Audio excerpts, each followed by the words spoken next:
Here's a quick review of this Energizer CR123 flashlight. I love this thing. It's a kind of a little tactical flashlight. It's about as wide as the palm of my hand, so just about 4 inches in overall length. It's got a really nice tail cap switch that is easy to control.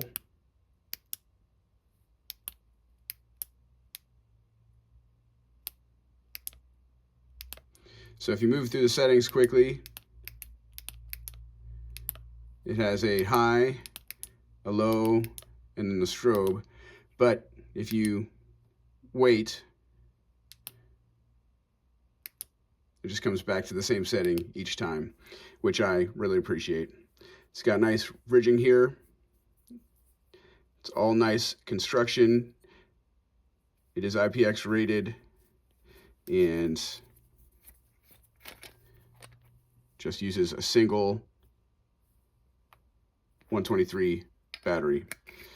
So if you have some of those batteries around and you don't mind that, I think this is an excellent option.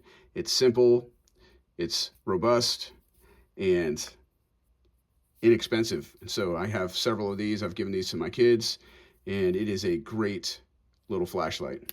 I'm a big fan.